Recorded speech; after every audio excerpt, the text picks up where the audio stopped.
ಓಂ ಶ್ರೀ ಗುರುಭ್ಯೋ ನಮಃ. ಫ್ರೆಂಡ್ಸ್, ಎಲ್ಲರಿಗೂ ನಮಸ್ಕಾರ. ಪ್ರೀತಿಯ ತುಲಾ ರಾಶಿಯವರೇ, ಜೀವನದ ಎಚ್ಚರಿಕೆಗಳು, ನಿಷೇಧಿತ ಸ್ಥಳಗಳು ಮತ್ತು ಸಮತೋಲನದ ಸೂತ್ರಗಳು. ತುಲಾ ರಾಶಿಯ ಅಧಿಪತಿ ಶುಕ್ರ. ಇದು ವಾಯುತತ್ವದ ರಾಶಿಯಾಗಿದ್ದು ಚರ ಸ್ವಭಾವವನ್ನು ಹೊಂದಿದೆ. ಇದು ಈ ರಾಶಿಯವರು ನ್ಯಾಯಪ್ರಿಯರು, ಸೌಮ್ಯ ಸ್ವಭಾವದವರು ಮತ್ತು ಸಂಬಂಧಗಳಿಗೆ ಹೆಚ್ಚಿನ ಬೆಲೆ ನೀಡುವವರಾಗಿರ್ತಾರೆ. ನಿಮ್ಮ ರಾಶಿಯ ಚಿಹ್ನೆ ತಕ್ಕಡಿ ಆಗಿರೋದ್ರಿಂದ ನೀವು ಸದಾ ಜೀವನದಲ್ಲಿ ಸಮತೋಲನವನ್ನು ಬಯಸ್ತೀರ. ಆದರೆ ನಿಮ್ಮ ಅತಿಯಾದ ದ್ವಂದ್ವ ಮನಸ್ಥಿತಿ ಮತ್ತು ಎಲ್ಲರನ್ನೂ ಮೆಚ್ಚಿಸುವ ಸ್ವಭಾವನೆ ನಿಮಗೆ ಸಂಕಷ್ಟವನ್ನು ತರಬಹುದು. ತುಲಾರಾಶಿಯವರು ಹೋಗಬಾರದಿರುವ ಈ 3 ಮುಖ್ಯ ಸ್ಥಳಗಳು. ನಿಮ್ಮ ಜಾತಕ ಮತ್ತು ಶುಕ್ರನ ಪ್ರಭಾವದ ಪ್ರಕಾರ ಈ ಸ್ಥಳಗಳು ನಿಮ್ಮ ಜೀವನದ ಸಮತೋಲನವನ್ನು ಕೆಡಿಸಬಹುದು. ಒಂದನೇದಾಗಿ ಅತಿಯಾದ ಒಂದು ಅಶುಚಿತ್ವ ಮತ್ತು ಗಲೀಜಾದ ಸ್ಥಳಗಳು. ಶುಕ್ರನು ಸೌಂದರ್ಯ ಮತ್ತು ಸ್ವಚ್ಛತೆಯ ಕಾರಕ ಆಗಿರ್ತಾರೆ. ಆದ್ದರಿಂದ ಗಲೀಜಾದ, ದುರ್ವಾಸನೆ ಬೀರುವ ಅಥವಾ ಅಶುಚಿಯಾದ ಸ್ಥಳಗಳಿಗೆ ಹೋಗೋದಕ್ಕೆ ಹೋಗಬೇಡಿ. ಇದರಿಂದ ಏನು ಪರಿಣಾಮ ಆಗುತ್ತೆ? ಇಂಥ ಸ್ಥಳಗಳು ನಿಮ್ಮ ಅದೃಷ್ಟವನ್ನು, ಲಕ್ಕನ್ನು ಕ್ಷೀಣಿಸುತ್ತೆ. ಅಶುಚಿಯಾದ ಜಾಗದಲ್ಲಿ ಇರೋದ್ರಿಂದ ನಿಮ್ಮ ಮಾನಸಿಕ ನೆಮ್ಮದಿ ಹಾಳಾಗುತ್ತೆ ಮತ್ತು ನಿಮ್ಮ ಆರ್ಥಿಕ ಪ್ರಗತಿಗೆ ತಡೆ ಅನ್ನೋದು ಉಂಟಾಗುತ್ತೆ. ಇದು ನಿಮ್ಮ ಕಿಡ್ನಿ ಅಥವಾ ಚರ್ಮದ ಆರೋಗ್ಯದ ಮೇಲೆ ಕೂಡ ಪರಿಣಾಮವನ್ನು ಬೀರಬಹುದು. ಇನ್ನು ಎರಡನೇದಾಗಿ ಏನಂದರೆ ಪಕ್ಷಪಾತ ಮತ್ತು ಅನ್ಯಾಯ ನಡೆಯುವ ಸ್ಥಳಗಳು. ಕೋರ್ಟ್ ಕಚೇರಿ ಅಥವಾ ಪಂಚಾಯಿತಿ ಇಂಥ ಸ್ಥಳಗಳಲ್ಲಿ ನೀವು ಬೈ ಬರ್ತ್ ನ್ಯಾಯವಾದಿಗಳಾಗಿರ್ತೀರ. ಆದರೆ ಎಲ್ಲಿ ಅನ್ಯಾಯವು ಮೇಲ್ಗೈ ಸಾಧಿಸ್ತಾ ಇದೆಯೋ ಅಲ್ಲಿ, ಅಥವಾ ವಿನಾಕಾರಣ ಒಂದು ಪರವಾಗಿ ಪಕ್ಷಪಾತ ನಡೀತಾ ಇರುತ್ತೋ ಅಂತಹ ವಿವಾದಾತ್ಮಕ ಸ್ಥಳಗಳಿಗೆ ಮಧ್ಯಸ್ಥಿಕೆ ವಹಿಸೋದಕ್ಕೆ ಹೋಗಬೇಡಿ. ಇದರಿಂದ ಆಗೋ ಪರಿಣಾಮ, ನಿಮ್ಮ ನ್ಯಾಯದ ಮಾತುಗಳು ಅಲ್ಲಿ ಯಾರು ಕೂಡ ಕೇಳೋದಿಲ್ಲ. ಬದಲಾಗಿ ನೀವು ಎರಡೂ ಕಡೆಯವರ ಕೆಂಗಣ್ಣಿಗೆ ಗುರಿಯಾಗಬಹುದು. ಇದು ನಿಮ್ಮ ಮಾನಸಿಕ ಶಾಂತಿಯನ್ನು ಹರಸುವುದಷ್ಟೇ ಅಲ್ಲದೆ ನಿಮ್ಮ ಕುಟುಂಬದ ಮೇಲೂ ಕೂಡ ನಕಾರಾತ್ಮಕ ಪ್ರಭಾವ ಬೀರಬಹುದು. ಆ ದೇವರು ಕೂಡ ಇಂತಹ ಹಠದ ಮಧ್ಯಸ್ಥಿಕೆಯಿಂದ ನಿಮ್ಮನ್ನು ಕಾಪಾಡೋದು ಕಷ್ಟ ಆಗಬಹುದು.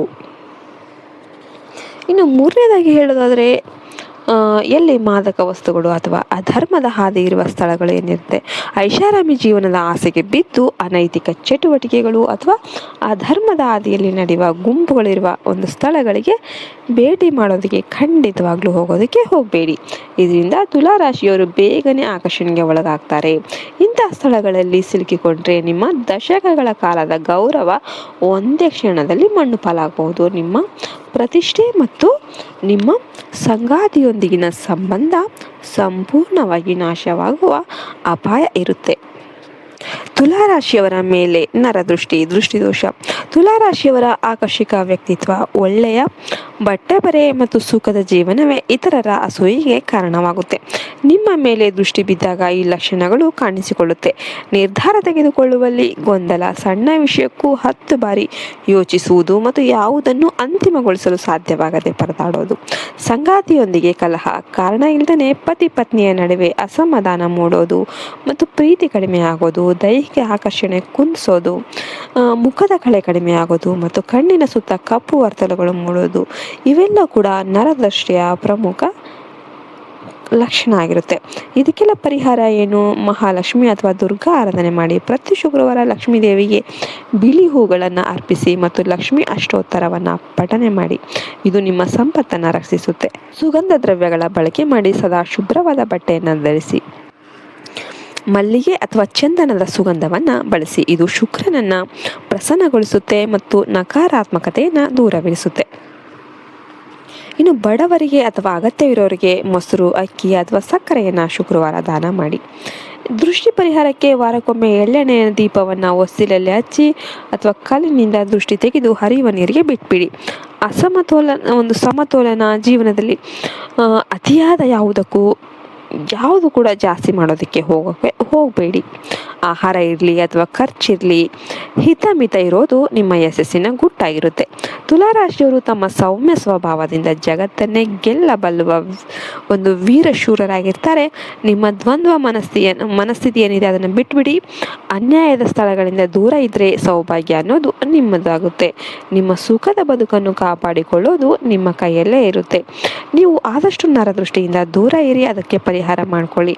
ನಿಮ್ಮ ಜೀವನವು ಸದಾ ಸುಖ ಸಂತೋಷದಿಂದ ಮತ್ತು ಸಮತೋಲನ ಮತ್ತು ಸಂತೋಷದಿಂದ ಕೂಡಿರಲಿ ಅಂತ ಹಾರೈಸ್ತಾ ನಾವು ಈ ವಿಡಿಯೋನ ಮುಗಿಸ್ತಾ ಇದ್ದೇವೆ.